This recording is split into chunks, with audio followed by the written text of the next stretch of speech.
What's up, America? Tony from the Real American Outdoors, and today we are going over my 2022 rod and reel arsenal.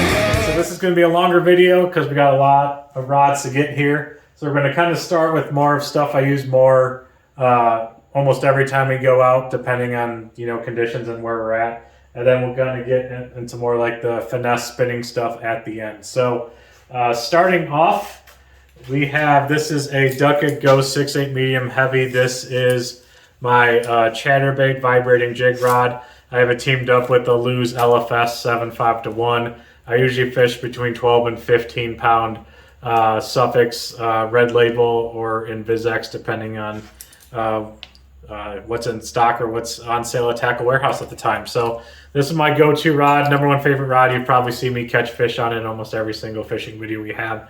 So that is chatterbait rod. Number two, this is the this is my swim bait rod. This is a Lew's, Lew's Laser SG1 speed stick, 7.3 medium heavy, Lew's LFS 7.5-1. This is 12 pound, 100% fluorocarbon. So I use this a lot for my, paddle tail swim baits. Here we have, this is my swim jig setup. It is an Abu Garcia Vengeance 6.9 medium heavy. Again, Lew's LFS 7.5-1. This is kind of my go-to reel, 12 pound fluorocarbon for that as well. This is my, I live up north, so we have, this is our Stupid Tube rod, 7 foot medium heavy, Daiwa aired. This is the new Bass Pro Shops formula reel. What's the gear ratio? I believe it's 7:1 to 1. 12 pound fluorocarbon as well. Definitely a great 7 foot medium heavy all around setup that you can use. This is another Laser SG, Lew's Laser SG1 speed stick. This is 7 foot medium heavy. I use this for my structure jigs. Also Lew's LFS 7.5-1. I usually, will slow it down when I'm using this, but also 12 to 15 pound. This right here is 12 pound fluorocarbon. So different types of structure jigs. Or if you want to use more heavier Arky style jigs, you can use that as well. Next, this is my football jig rod. So there's plenty of videos of me using this as well, catching those smallmouth in the Ozark Lakes. This is a Duckett Go 7.3 heavy, and I also have it. This is the Ardent Apex Magnum reel. This is a 6.5-1 gear ratio.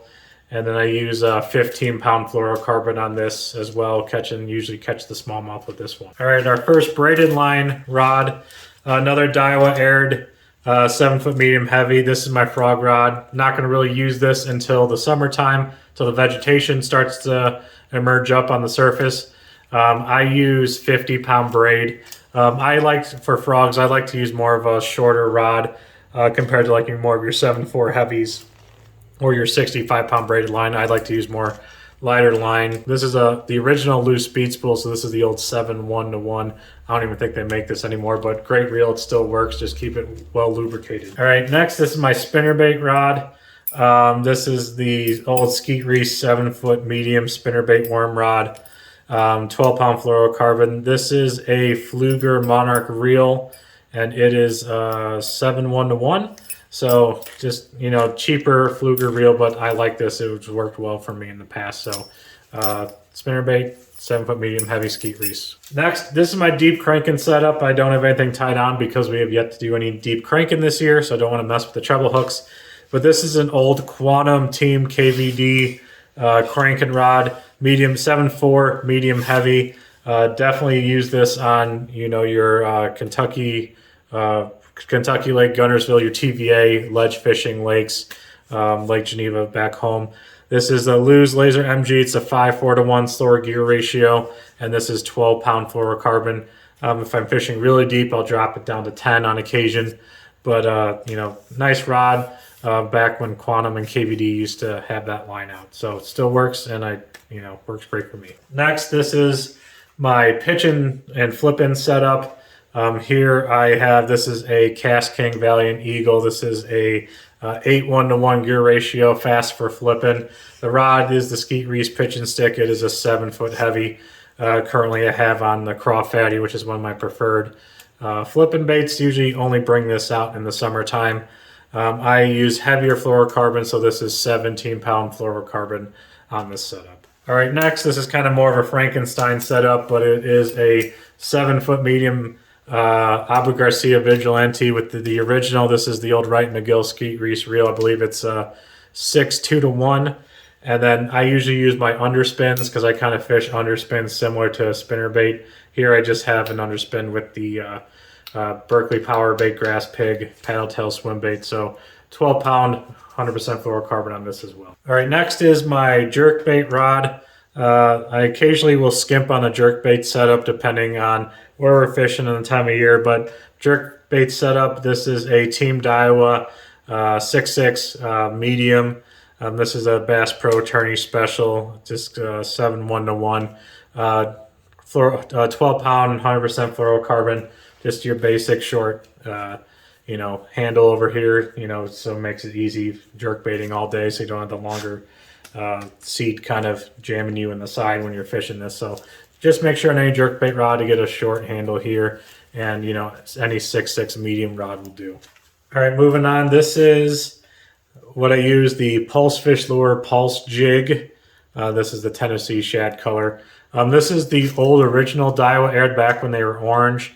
It is a 6.6 medium heavy, and this is actually the first bait cast reel I ever bought when I was, a broke college kid. It still works. It's the Daiwa Takara. It's a 7:1 gear ratio. I just use 12-pound fluorocarbon with this as well. All right, next we have, this is another 7-foot medium Skeet Reese worm rod. I use this for speed worming, so I kind of have the Zoom speed worm here. This is the reel. It is an Ardent Apex Ranger. It is a 6.5-1, 12-pound fluorocarbon, just a basic setup for speed worming during the summertime. All right, this is the Skeet Reese Short Magnum Crankbait Rod. So I really only use this for shallow water cranking, small square bills, small shallow divers like your DT6 and smaller, and even the DT4. 12-pound fluorocarbon.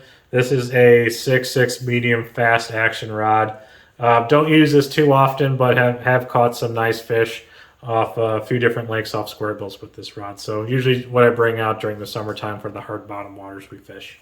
All right, next we're moving on to the spinning reels. So this is kind of my bread and butter it's a shaky head Senko rod, but I exclusively fish it with stick baits. This is a Skeet Reese shaky head Senko rod, 6'10 medium fast action. This is the old Lose. I don't even know what this is called anymore, but this is the old $50 Lose reel, carbon fiber. That's it, that you used to get from Dick's Sporting Goods back in the day. It was $50. It still works. Just keep it well lubed. I use 30-pound braid, and then I'll usually use a 12 or 15-pound fluorocarbon leader. Usually use a 3 or 4/0 hook on the back here. But outside of the chatterbait rod, I probably caught the second most amount of fish in my time fishing off this setup right here. Still works. It's beat up, but it still works just fine for me. All right, next, this is a football jig big worm rod. It is a 7.2 medium heavy, the old Skeet Reese Wright McGill setup. Fluger President, basic spinning reel that anyone into starting off fishing. Fluger President's the way to go. Right now, I have a smaller worm because we are in the springtime, but in the summertime, I will upgrade this to more of a 10-inch worm, but right now I have it paired up with a shaky head here for now. All right, here, this is my Ned Rig rod. This is a 6.4 medium Magnum spinner rod from the old Skeet Reese Wright McGill. I like using shorter actions for Ned Rigs because we are using a smaller bait. 30-pound test with the 12 or 15-pound fluorocarbon leader depending on depth. This is a Lose Speed Spin, the 200 series, because I'm using kind of a smaller setup. You don't need the big honking reel down here. So this is my shaky head setup, pretty basic, and it works for me. All right, the last rod and reel setup I have, this is the Walmart Special. This is the Shakespeare Excursion. I kind of use this mostly if I, mess something up or have, malfunction with one of the spinning wheels, this is kind of the backup go-to. I have drop shotted with this before on Sturgeon Bay and things like that, and it's worked just fine. This is a old, or kind of a newer Shimano Sienna 200 series. I have the braid with kind of the 12-pound leader on it. Right now I just have it set up for, a bullet weight and, wide gap hook, but this is kind of more of a just in case type rod. Just in case I screw up a spinning rod, I can at least use something that's still malfunctioning. So as you can see, I have a lot of rods here. A lot of them I only use for specific lakes or applications. A couple of them that aren't in here that I have back in my house. I have a 7-foot medium Abu Garcia winch that's more used for my rattle traps that I need to reline because I backlashed the crap out of it the other day. I also have another topwater lure for once we get into the summertime for more of your popper buzzbait type stuff. And then I also have more of a rod I need to pair up a reel for a dedicated drop shot rod because we do a lot of drop shotting up here. Instead of using one of my other spinning reels, I can just set up that as well. So thanks for watching this video. I know it was long, but thanks for sticking with us. Make sure you hit that like and subscribe button. Also follow us on Facebook, Instagram, TikTok, Real American Outdoors, and Tourney X for the American Fishing Challenge. Thank you, and we'll catch you next time.